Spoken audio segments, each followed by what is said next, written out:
Solve problem है वैभव का। और क्वेश्चन में जो सिचुएशन है हम उसको समझते हैं सबसे पहले। तो क्वेश्चन में सिचुएशन ये है, a block of mass small m, यानी ये वाला block, on the wooden wedge which in turn slides backward on the horizontal surface. यहाँ पर ये वुडन वेज है जिसका मास कितना है, कैपिटल M, और इसके ऊपर ये ब्लॉक रखा हुआ है और ये ब्लॉक नीचे स्लाइड करता है और ये वेज कहाँ पर मूव कर रही है, लेफ्ट साइड में।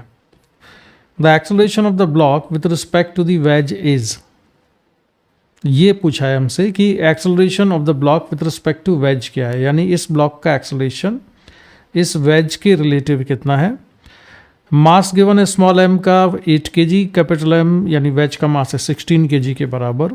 Assume all the surfaces shown in the figure to be frictionless. तो यहाँ पर कहीं पर कोई फ्रिक्शन नहीं है और ये क्वेश्चन है जेईई मेन 2021 का। 4 ऑप्शन दिए हैं, इन टर्म्स ऑफ जी हमको आंसर देना है एक्सेलरेशन का।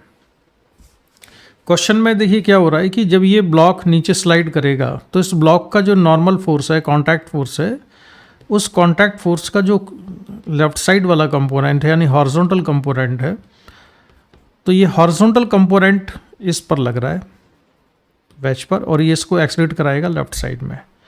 ठीक है, तो अगर किसी ऑब्जर्वर को हम बिठा देते हैं, अगर कोई ऑब्जर्वर यहाँ पर बैठा हुआ है, इस वेज पर अगर कोई एक ऑब्जर्वर है, ठीक है, तो इस ऑब्जर्वर के रिलेटिव बताना है कि कितना एक्सेलरेशन होगा इसका। तो हमने मान लिया कि इसका एक्सेलरेशन कितना है, ब्लॉक का acceleration with respect to wedge कितना है, ए के इक्वल स्मॉल ए, और इसका एक्सेलरेशन हम मान लेते हैं कितना है, कैपिटल ए के बराबर है। ठीक है, अब बनाते हैं सबसे पहले हम फ्री बॉडी डायग्राम। किस किस का फ्री बॉडी डायग्राम बनाएंगे, हम फ्री बॉडी डायग्राम बनाएंगे यहाँ पर कैपिटल एम का और स्मॉल एम का। तो चलिए सबसे पहले अब आपके सामने है फ्री बॉडी डायग्राम। ये आपको फ्री बॉडी डायग्राम नज़र आ रहा है। तो ये फ्री बॉडी डायग्राम किसका है, वेज का। वेज के फ्री बॉडी डायग्राम में कौन कौन से फोर्सेस हैं, एक तो ग्रेविटेशनल फोर्स लग रहा है कैपिटल एम जी, ग्राउंड से जो नॉर्मल रिएक्शन लग रहा था वो हमने बनाया, और जो ब्लॉक यहाँ पर रखा हुआ है उस ब्लॉक की वजह से जो कॉन्टैक्ट फोर्स लगेगा एन, वो एन बनाया। तो ये कॉन्टैक्ट फोर्स एन है। एन का हॉरिजॉन्टल कंपोनेंट है एन साइन थीटा और वर्टिकली डाउनवर्ड कंपोनेंट हो जाएगा एन कॉस थीटा के बराबर। ठीक है, ये मैं इसको थोड़ा मैग्नीफाई कर देता हूँ। और इस वेज का एक्सेलरेशन कितना लिया है हमने, इस वेज का एक्सेलरेशन हमने लिया है विथ रिस्पेक्ट टू ग्राउंड। ये फ्री बॉडी डायग्राम बनाया है हमने इसका, तो इसका एक्सेलरेशन कितना है, कैपिटल ए के बराबर।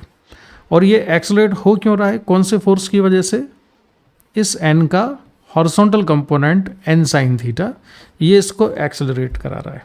ठीक है, ये तो हुआ वेज का फ्री बॉडी डायग्राम। अब हम देखते हैं फ्री बॉडी डायग्राम बनाते हैं ब्लॉक का। ये ब्लॉक का फ्री बॉडी डायग्राम हम बना रहे हैं रिलेटिव टू वेज।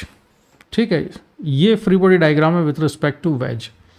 तो एक तो ग्रेविटेशनल फोर्स लग रहा होगा, एक नॉर्मल फोर्स लग रहा है वेज की वजह से, और वेज एक्सेलरेटेड है लेफ्ट साइड में एक्सेलरेशन ए से, इसलिए इस पर एक शूडो फोर्स भी हमें बनाना पड़ेगा। तो हम बना लेते हैं एक शूडो फोर्स। शूडो फोर्स की डायरेक्शन क्या होगी, शूडो फोर्स लग रहा होगा इस पर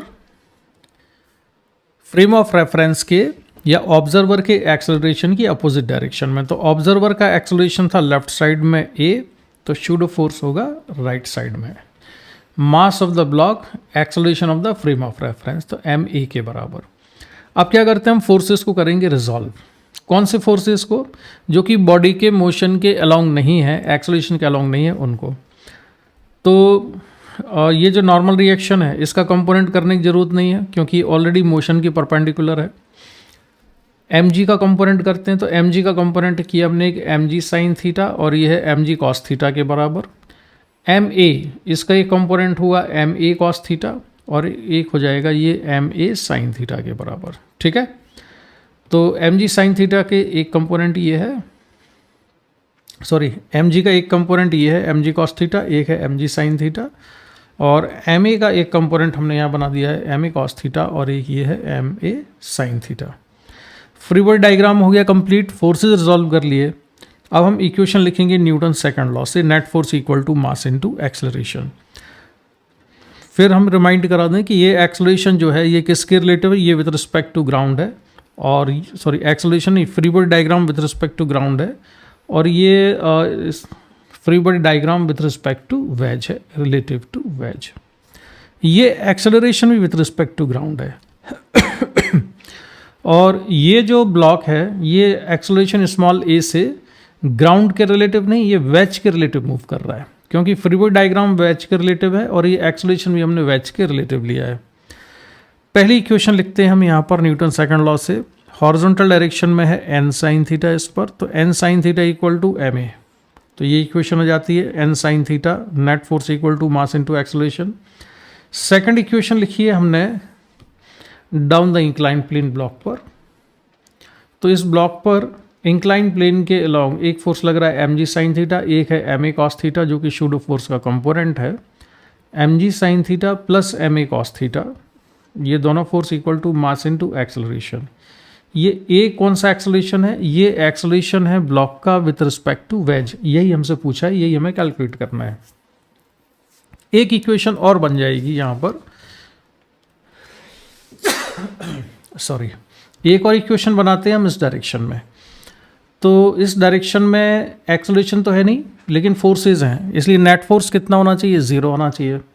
तो n plus M A sine theta equal to M G cos theta होगा, ठीक है। तो ये जो ब्लॉक है आपको एज्यूम करना है कि ये ब्लॉक इसके ऊपर रखा हुआ है, तो इस डायरेक्शन में एक्सेलरेशन नहीं है, एक्सेलरेशन केवल इधर है और कितना है, स्मॉल ए के बराबर रिलेटिव टू वेज। चलिए तो अब आगे बढ़ते हैं। अब हमारा लगभग काम कंप्लीट हो गया है, केवल अब इक्वेशन को सॉल्व करना बाकी रह गया है। ये ध्यान रहे मैंने यहाँ लिख दिया है कि capital A is acceleration of capital M relative to ground, small A है acceleration of small M relative to wedge है ये। अब इक्वेशन नंबर 1 और 3 को हम सॉल्व करते हैं। तो यहाँ से मैं वैल्यू निकालता हूँ एन की, जो कि हो जाएगी M A upon sine theta के बराबर। तो ये वैल्यू हम किस में रख देंगे, इक्वेशन नंबर 3 में यहाँ। तो ये रखा मैंने M A upon sine theta, यहाँ पर M A sine theta as it is है, M G cos theta as it is है। इस ए को कॉमन ले लो और सॉल्व कर दो, तो ए की वैल्यू आ जाती है सॉल्व करने पर, ए आ जाएगा इतना, M G sine theta cos theta upon capital M plus small M sine square theta के बराबर। अब हम ए की वैल्यू रखेंगे इक्वेशन नंबर 2 में जो हमने बनाई थी, यहाँ पर ए की वैल्यू रखने वाले हैं यहाँ इक्वेशन नंबर ये 2 में यहाँ पर, ठीक है, क्योंकि हमको स्मॉल ए चाहिए है। तो कैपिटल ए की वैल्यू यहाँ रख देंगे तो ये स्मॉल ए कैलकुलेट हो जाएगा। तो इक्वेशन नंबर 2 को मैंने दोबारा यहाँ पर लिख लिया है जिससे कि नज़र आता रहे, और इस ए की वैल्यू हम यहाँ रखेंगे इसमें, ठीक है।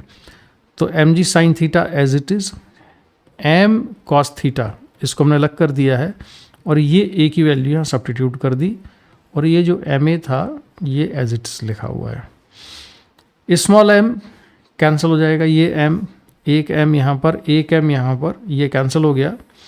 तो सिंपली तो ए की वैल्यू इतनी आती है। बाकी जो मास वगैरह दिए हुए हैं सभी को रखने के बाद सॉल्व कर देंगे तो स्मॉल ए की वैल्यू आ जाती है 2g/3, and this is the answer of this question. तो कौन सा ऑप्शन करेक्ट हुआ है इसका? इसका जो करेक्ट ऑप्शन है वो है डी, ठीक है। तो डी ऑप्शन इसका करेक्ट है 2g/3। तो वैभव ये क्वेश्चन जो है कंप्लीट हुआ, समझ में आ गया होगा। इसके बाद भी अगर कोई डाउट है तो आप पूछ सकते हो बाद में, मैं इसका डिस्कशन करता हूँ यहाँ पर कंप्लीट।